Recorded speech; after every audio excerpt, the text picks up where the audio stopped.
আসসালামু আলাইকুম ওয়া রাহমাতুল্লাহি ওয়া বারাকাতুহু। তাবলীগ প্রত্যেকটা মুসলমানের জন্য ফরজ। তাবলীগ করতেই হবে। কেন তাবলীগ করতে হবে?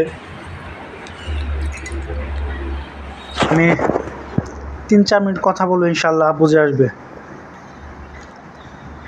আল্লাহ সুবহানাহু ওয়া তাআলার কাছে দিন অতি প্রিয় আর মাহবুব। আল্লাহ সুবহানাহু ওয়া তাআলা দুনিয়াতে এই দিনকে প্রতিষ্ঠার জন্য লক্ষাধিক নবী রাসূল দুনিয়াতে পাঠাইছেন। প্রত্যেকটা নবী রাসূলই মানুষের কাছে বারে বারে গিয়ে একই দিন একই কালিমার দাওয়াত দিয়েছে, কালিমা লা ইলাহা ইল্লাল্লাহ।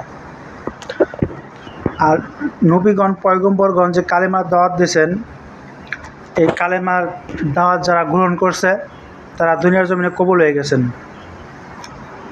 আর যারা গ্রহণ করে নাই তারা ধ্বংস হয়ে গেছে। নমরুদ, ফিরআউন, উবাই, এরা। আমরা জানি হযরত নূহ আলাইহিস সালাম 900 থেকে 950 বছর এই একই কালিমার একই দিনের দাওয়াত দিয়েছে। তিনি ছিলেন দুনিয়ার জন্য প্রথম রসুল। সবাই নবী, কিন্তু সবাই রসুল নয়। রসুল 314 জন বা 312 জন, যাই হোক, তো উনি ছিলেন প্রথম রসুল, নূহ আলাইহিস সালাম।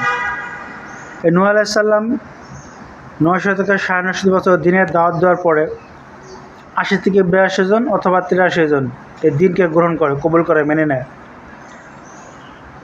যারা দিনকে গ্রহণ করে নেয়, কবুল করে, মেনে নেয়, আল্লাহ সুবহানাহু ওয়া তাআলা তাদেরকে প্লাবন দ্বারা ধ্বংস করে। এমনকি নূহ আলাইহিস সালামের সন্তান, তিনিও এই দিনকে অস্বীকার করছে, কবুল করে না, মেনে নেয়।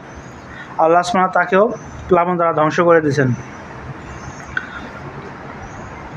হযরত ঈসা আলাইহিস সালামকে আল্লাহ সুবহানাহু ওয়া তাআলা যখন আসমান উঠায় নেওয়ার পরে আমাদের নবী হযরত মুহাম্মদ সাল্লাল্লাহু আলাইহি ওয়াসাল্লাম দুনিয়াতে আসার বা তিনি নবুয়তপ্রাপ্ত হওয়ার আগ পর্যন্ত দুনিয়ার জমিনে কোনো নবী আসে নাই। আর দীর্ঘ একটা সময় গ্যাপ ছিল। এই গ্যাপের সময়ে মানুষ দিনকে ভুলে যায়, আয়ামে জাহিলিয়া, অন্ধকারাচ্ছন্ন যুগ, বর্বরতার যুগে পরিণত হয়।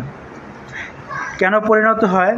কারণ আগেকার যে নবীগুলো ছিল, পয়গম্বর ছিল, রসুল ছিল, শুধু তাদেরই এই দাওয়াতের জিম্মাদার ছিল, তাবলীগ করার জিম্মাদার ছিল। তাদের কম বা তাদের উম্মতের কোনো দাওয়াতের কাজ ছিল না। যেমন হযরত মূসা আলাইহিস সালামের ভাই হারুন আলাইহিস সালাম, তিনি ভালো গুছায় সুন্দর কথা বলতে পারতেন। মূসা আলাইহিস সালাম ঠিক ততটা পারতেন না, আল্লাহ মাফ করুক, আল্লাহ ভালো জানেন। তো বলছিল, আমার ভাইকে দেন আমার সাথে, সে ফিরআউনকে দাওয়াত দেবে। তখন আল্লাহ বলছিল যে না, এটা সে তো নবী না, সে পারবে না। পরে তাকে নবী প্রাপ্ত করে নবী বানায়, তারপর তার সাথে পাঠায়। এই জন্য আমরা জানি আগেকার উম্মতের কোনো দাওয়াতের জিম্মাদার ছিল না, বা দাওয়াত বা তাবলীগ দেওয়ার কোনো জিম্মাদার না থাকার কারণে কেউ দাওয়াত দেয় নাই।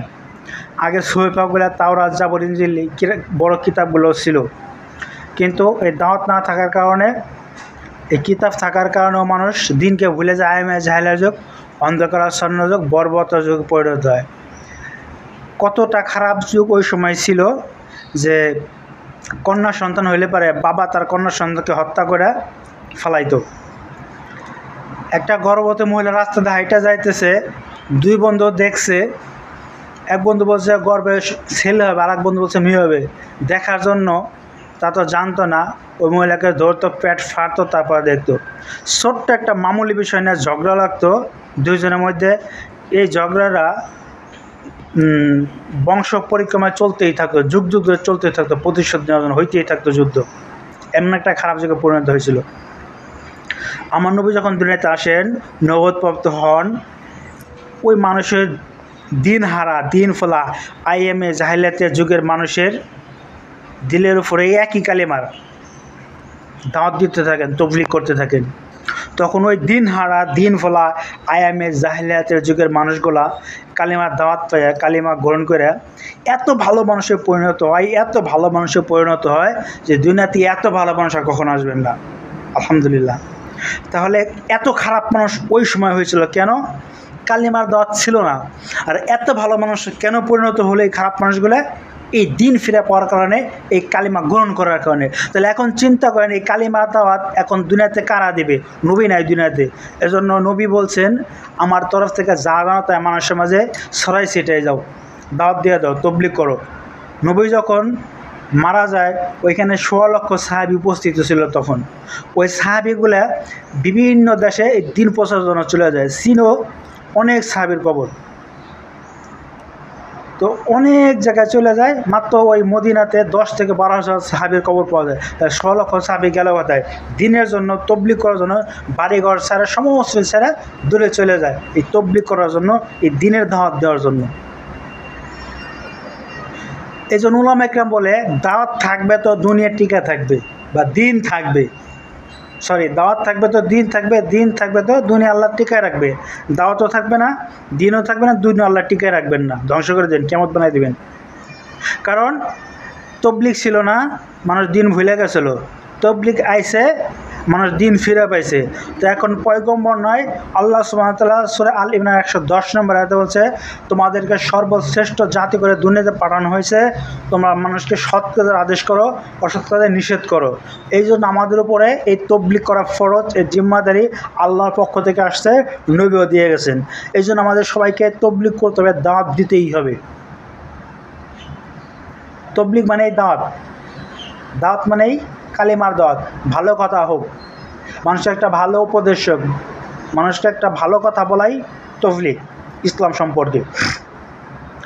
এই জন্য আমাদের সবাইকে যে যেই অবস্থায় আছে, যেখানেই থাকি, যতটুকুই জানি, দাওয়াত দিতে হবে মানুষকে। নামাজের দাওয়াত দিতে হবে, ইমানের দাওয়াত দিতে হবে। ভালো থাকবেন, সুস্থ থাকবেন। আসসালামু আলাইকুম রহমতুল্লাহি ওয়া বারাকাতুহু।